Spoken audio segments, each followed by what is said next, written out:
Hello, and welcome to this deep dive into spirituality as part of our deep dive series for the Hume Region Palliative Care Consortium, Palliative Care and Aged Care.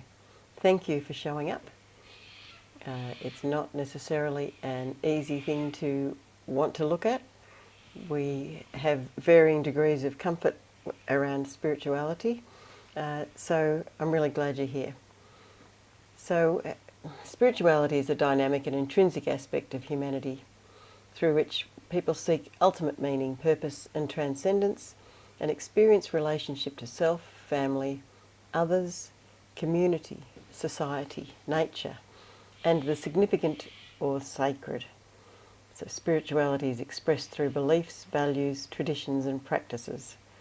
So from that definition you can see that it's not just about some concept of God. It's about who we are deep down, what makes us who we are and what drives our reason for being throughout our lives. And just as you and I have our own spirituality, of course our ageing residents do as well. They've lived longer than us, so they've even got more chance to develop a rudder for their lives. And that's what spirituality really is. And I think it's important to acknowledge that just because they're old doesn't mean that they don't have lots of stuff going on. So spirituality has at times been taken to mean adherence to religion. Certainly, for some of us, this is so. However, for many others, spiritual issues are raised by their approaching death and expressed as questions such as, what was it all for? What's the meaning and purpose of my life? And what does it mean now for me to be suffering? Now, people may not, and probably very rarely, use the word spirituality. And some people may not even want to discuss this with you. So it's worth screening clients prior to going into a thorough assessment. Spiritual distress can show up in so many different ways. Be on the lookout for any behaviours or expressions which may not fit with the usual for your resident. This might be a sign that they're struggling with some of their inner demons. Now, don't fall into the trap of thinking that because people are old, things don't matter to them or that they don't experience deep emotions relating to their current situation or to events in the past. And I want to assure you that you don't have to be fully trained counsellor to sit with someone and allow them to express what's on their mind. You may be the only one they have to talk to. I will tell you about my own experience around this with my mother, if I can get the slide to work, which I can't. So my mother was a staunch Catholic all of her life. Never questioned her religion or her faith. It was the pillar of her life, in fact probably more important even than her family. And it was everything to her to make sure that we all grew up loving God and understanding where we fit in the whole thing, and to stay within the Catholic Church and to be good little Catholics. And as she grew older, she actually lived till she was 94, and in the last probably 6 years of her life, she began, probably with age-related memory loss, to have ideas that she was being tested and that the devil was talking to her and questioning everything she had always believed in her life. And this brought enormous spiritual distress to her, because she had never during her life really questioned or put her faith to the test to any great degree. And now, when she didn't have the psychological capacity to really think things through, she was being tormented and challenged, and it was very sad to see. It was hard for all of us children to see her suffering like that, and we really couldn't do much about it except just to reassure her that she was still okay and that God still loved her and she didn't have to do anything. But this can be a big challenge as people age. And I'll say a word here about dementia as well, that can actually precipitate an opening of thoughts and feelings that have been long held under control, and now that they flow freely. So this can be pretty confronting and scary for the person and for their family and for you maybe. As with my mother, there may be a lack of being able to make sense of organise these jumbled thoughts. So it's also well documented that as people approach the end of their lives, there may be, I don't know, that inner hunch, that knowing, and a desire to sort stuff through and figure out, what the whole purpose of their life was, like a life reflection. And it might be that you are the best person to be present for this process. As I've said before, sometimes family are too close, feelings still too raw or hearts too broken. But what an amazing opportunity that you are being handed.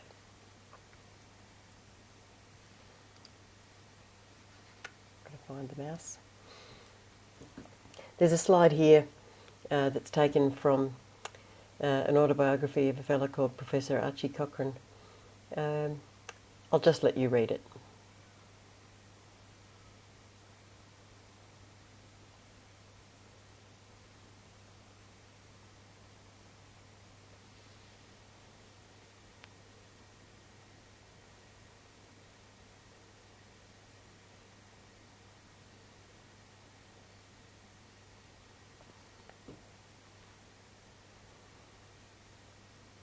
I think this is a really powerful story and a great reminder, if you carry that with you, that so often we go reaching for things to fix, the drug to fix something, or we go reaching for stuff when all we need to do is stay with someone. Sometimes it's all that's required.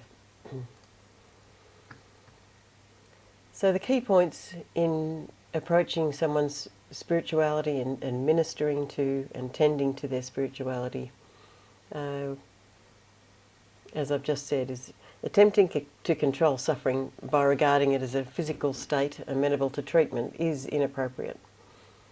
It's tempting, I know, and in the interests of time and maybe even your own discomfort at seeing a resident who is distressed, you may want to just reach for medication chart. So it's time to stop and prop. I have to say, the encounters with the dying can be life-changing moments for us as carers, so don't let these moments pass you by. So how can you help as a healthcare worker? We know palliative care involves caring for the whole person. It is a very holistic approach that we take. So as spirituality is intrinsic to being human, spiritual needs may arise at any time, and therefore spiritual care is everyone's business. As healthcare workers in contact with older people as part of our work, we need to have a basic awareness of spirituality and how it affects our role. Now, the level of knowledge and skills relating to spiritual care should be commensurate with your role, responsibility, and amount of contact you have with older people. There's a distinct role for spiritual care practitioners, such as chaplains or pastoral carers and pastoral care practitioners, but you can act as an important conduit and advocate for those in your care. You know a lot more than you think. After all, you are human. So there are assessment tools that you can use to start the conversation. One of these is the HOPE tool. A link to this tool can be found in the description for this video. So just remember that that's there. And what other support is available? How can I provide spiritual care? So you may be asking this question. Some people will need more support and may want to talk to you about their spiritual concerns. Encourage the person to explore their worries and fears. It's just a simple conversation. Listen without passing judgment or dismissing their concerns. And try to understand and listen to your patient or resident's beliefs without imposing your own. That's very important. Try to come with an open mind and a clear mind. If you don't feel comfortable having these conversations, ask an experienced colleague or a specialist, such as a chaplain, to be involved.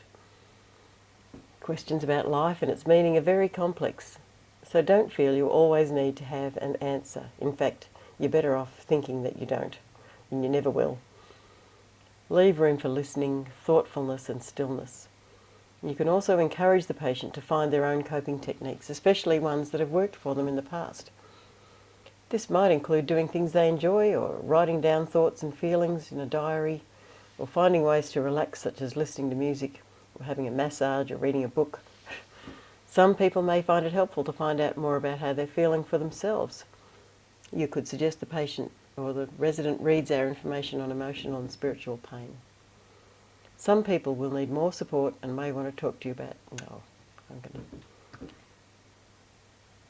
to, yeah.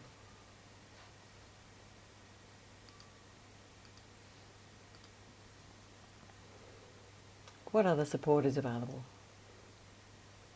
So you might want to source or ask them if they would like to see a minister of their particular religion. The Palliative Care team or local hospital may have a chaplaincy service, and you may be able to access psychology or a counsellor or someone like that, or a social worker. Go to your manager and see what kind of supports there is available in your facility. I think it's really important that we remember to take care of ourselves and take care of your own spiritual well-being, and even allow yourself an opportunity to grow spiritually because of your interactions with your residents. Caring for people with a terminal illness can be very demanding, and it might prompt you to ask questions about your own mortality, your beliefs, and look for meaning and purpose in your life. So I encourage you to take time to look after your own spiritual well-being. Spiritual self-care can involve spending time with family and friends, meditation, physical activity, reading, spending time in nature, and following religious practices. But I encourage you to take any opportunity you can to explore these issues for yourself. If you're struggling, you might find it helpful to speak to your manager, a counsellor, a psychologist, or a faith leader. And here are some of the resources and the information where we've sourced the information from today. So I hope you enjoyed that. Thank you. That was a little bit longer than expected, but I think it's an important area. It's a massive area of concern for us as nurses, especially in aged care. Don't ever forget the importance of your role in bringing your whole self to the care of your residents and being there for them. Thank you so much.